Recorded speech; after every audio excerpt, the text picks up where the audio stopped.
Assalomu alaykum, hurmatli televizor ko'rguvchilar. Dunyo Uyg'ur qurultiyi Tor televiziyasining kunlik xabarlar programmasiga hammanglar xush kelibsizlar. Men riyosatchi Iftixor Abdurashid. Hurmatli ko'ruvchilar, tövəndə diqqətinizlər kunlik xabarlar proqramımızın təfsilatında bo'lsin. Dünya Uyghur Qurultayı bilan Shvetsiya Uyghur Birligi tarafidan birlikdə uyushtirilgan və 24 aprel boshlangan Shvetsiya Uyghur haftalik faoliyatining 2-chi kuni, ya'ni 25 aprel kuni Dünya Uyghur Qurultayı Stokholmda tor orqali zo'r ko'lamlik axborot e'lon qilish yig'ini chaqirib, Dünya Uyghur Qurultayining 2022 yillik Sharq Turkistonning vaziyati haqidagi umumiy dokladini e'lon qildi. İngilizcha 40 betlik mazkur dokladda mustabid Xitoy hokimiyatining Sharq Turkistonda yurgizayotgan irqiy qirg'inchiligi va insoniyat qarshi jinoyatlari ko'p taraflamlik dalil isbotlar orqali ro'shan holda yoritib berildi. Doklad yana Dünya Uyghur Qurultayining xalqaro jamoatchilikdan kutadigan konkret talab va orzularni tafsiliy o'rin oldi. Axborot e'lon qilish yig'iniga Kanadaga 10 ming Uyg'urni yetkazib yerlashtirish harakatiga boshlamchilik qilgan Uyg'urlarning samimiy do'sti, Kanada parlamentining a'zosi Samir Zubayr apandimni o'z ichiga olgan yuqori darajalik siyosiy arboblar, xalqaro kishilik huquq tashkilotlarining mas'ullari, har soha zotlari va qurultay vakillaridan bo'lib ko'p sonli kishi qatnashdi. Dünya Uyghur Qurultayining 2022 yillik Sharq Turkistonning vaziyati haqidagi umumiy dokladini e'lon qilish uchun o'tkazgan axborot e'lon qilish yig'inining amaliy ahvolini stansimizning YouTube kanalidan to'liq ko'ra olasiz. Qarindoshlarimiz hammanglarningki ro'ziyatiga yana bir qitim muborak bo'lsin. Navbatda Dünya Uyghur Qurultayi ilib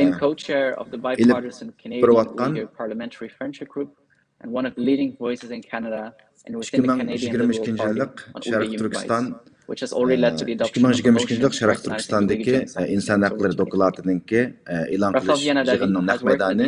Dünya Uyghur Qurultayi bilan Shvetsiya Uyghur Birligi tarafidan birlikdə uyushtirilgan və 24 aprel kuni boshlangan Shvetsiya Uyghur haftalik faoliyati davom qilmoqda.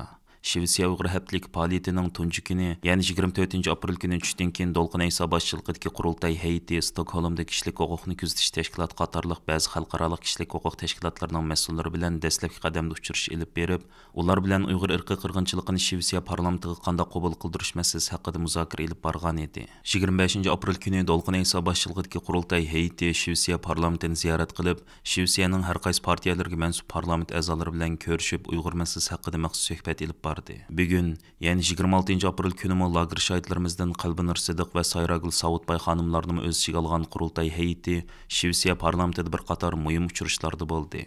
Lager şahitlerimizden Qalbinur Sidiq ve Sayragul Savutbay xanımlarının parlamentda bergan guvohligi parlament a'zolarining kuchlik diqqatini qo'zg'agan nuqtalarning biri bo'ldi. Bu munosabat bilan Stokholmdan stansimizning maxsus ziyoratini qabul qilgan Sayragul Savutbay xonim o'zining yurak so'zlarini izhor qilib mundoq dedi. Assalomu alaykum barliq Sharqiy Turkistonlik aziz qarindoshlar. Hozir men mana sog'-salomat Shvetsiya poytaxti Stokholmga yetib keldim.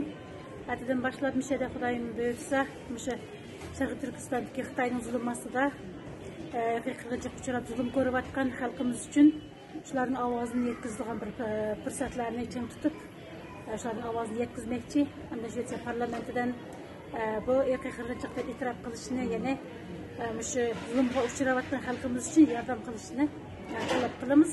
Bu bir muhim fursat deb o'ylayman. Xudoyim buyursa, andan hozir meni oldimdan chiqqan qarindoshlarimga ko'p rahmat. Hammanglarga Alloh rozi bo'lsin. Sharqiy Turkiston xalqining patarida Xitoyning zulmidan qutulib ör bo'lishini, o'zining bir erkin, baxtli bir hayotni kechirishni nasib qilishini Allohdan tilaymiz. Ikkinchi shu qarindoshlar bilan shu yo'lda o'zimizning tirishimizni ko'rsatamiz. Dünya Uyghur Qurultayining raisi Dolqin Ayso boshchiligidagi qurultay heyeti 25 aprel kuni yana Dünya Uyghur Qurultayining asosiy qurg'uvchi a'zolarining biri Shvetsiyaga Sharq Turkistonning bayrog'ini tunji qatim tiklab, Shvetsiya Uyg'ur jamiyatini qurib chiqqan peshqadam inqilobchimiz va milliy ustozimiz Farruq Sodiq apandimni ziyorat qilib, uningdan hol so'radi.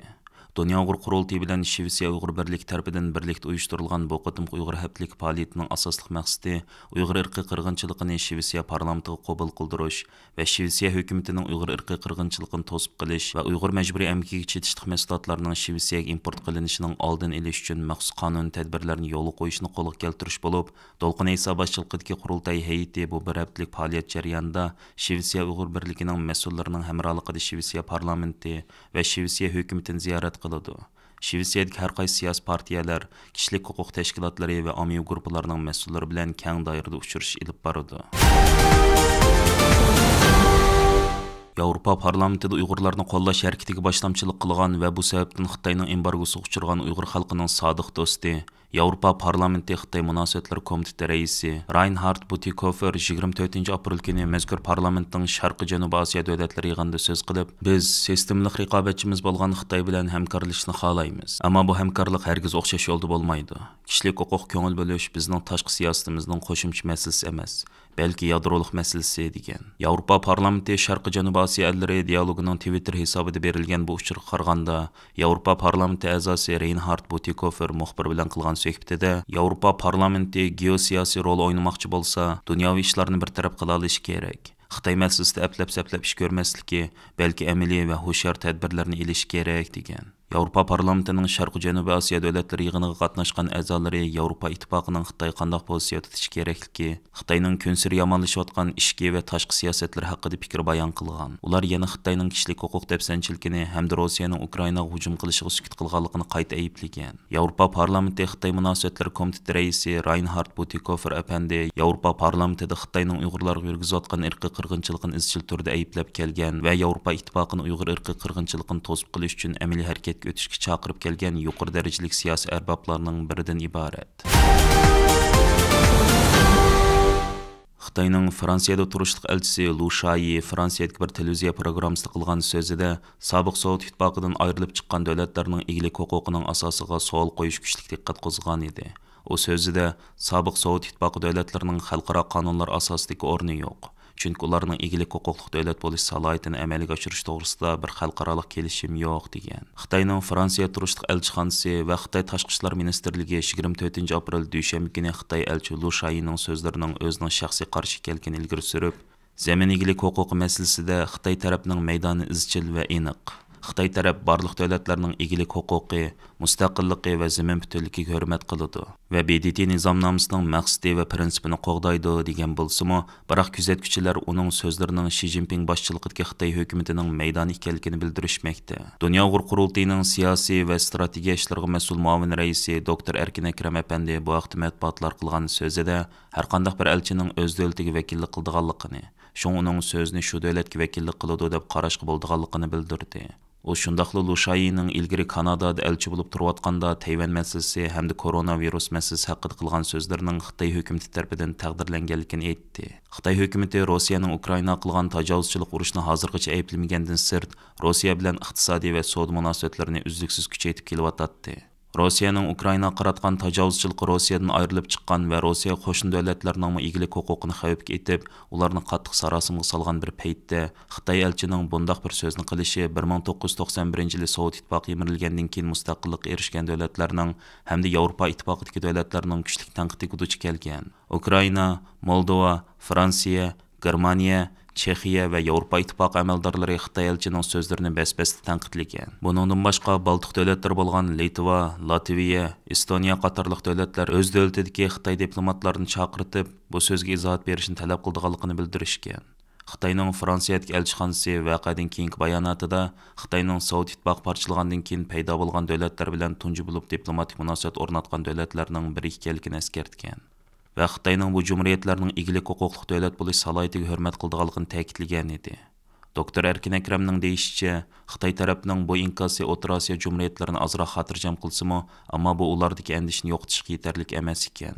Şoňa O'rta Osiyo davlatlarining Rossiya va Xitoy bilan bo'lgan munosabatlarini yaxshi bir taraf qilish bilan birga, hozirgi mavjud xalqaro tartibning qurg'uvchisi va qo'g'dovchisi bo'lgan G'arb davlatlari bilan aloqani yaxshilash lozimligini aytdi. New York vaqti gazetida e'lon qilingan Steven Erlingerning bu vaqtdagi maqolasida bo'lsa, Xitoy Rossiya bilan diplomatik va savdo aloqasini qattiq kuchaytirayotgan hamda yana ikki davlat munosabatini chek-chegarasiz hamkorlik deb tasvirlayotgan bir sharoitda Xitoy elchining bundaq bir so'zni qilishi Yevropa davlatlarining Xitoy haqidagi gumonini yanada kuchaytirishi mumkin ekan. Chunki yaqindan buyon Yevropa davlatlari rahbarlari Xi Jinpingning Ukraina urushini to'xtatishga vositachi bo'lishidek umid bilan Xitoyni orqa-marqadan ziyorat qilgan bo'lsa-mu, biroq yuz berayotganlarning hammasi buning aksini ko'rsatmoqda ekan. Qozog'istonda chiqadigan Astana vaqti gazeti torining 25 aprel kuni xabar qilishicha, Qozog'iston Astana jinoiy ishlar alayda soti Qozog'istonning sobiq bosh ministri va keyin davlat xavfsizlik komiteti raisi bo'lgan Karim Masimovni vatanga osiylik qilish, huquqidan ixtiyor foydalanish, siyosiy o'zgarish qilish tashabbus qatorliq jinoyatlar bilan ayblab 18 yillik qamoq hukm qilgan. Sot yana uning barliq mol-mulkini musodir qilgan. 10 milliard tenge, 24 million dollarni qaytarishni talab qilgan. Bu yil 57 yoshga kirgan Karim Masimov Qozog'istonning sobiq prezidenti Nursulton Nazarboyevning davrida Qozog'istonning 7-chi navbatlik bosh ministri bo'lib, 2007-yildan 2016-yilgacha vazifa o'tagan. Uningdan keyin Qozog'iston davlat xavfsizlik komiteti raisi bo'lgan. Karnek Xalqaro tinchlikni ilgari surish markazining to'g'ridagi maqoladan va yana ba'zi uchur manbalaridan qaraganda Karim Masimov Uyg'ur yoki Uyg'ur qozoq aralash bo'lib, u 1965-yil tug'ilgan. Beijing til madaniyat universitetini bitirib, Wuhan universitetining qonun fakultetida o'qigan. Xalqaro qonun kasb bo'yicha diplom olgan, iqtisod doktorligiga erishgan. U 2022-yili 1-oyning 5-kuni Qozog'istonning hozirgi prezidenti Qosim-Jomart To'qayev tomonidan qo'lga olingan. Karim Masimov qo'lga olinib 3 kun o'tganda uning muominlaridan 3 odam vatanga osiylik qilish jinoyati bilan qo'lga olingan.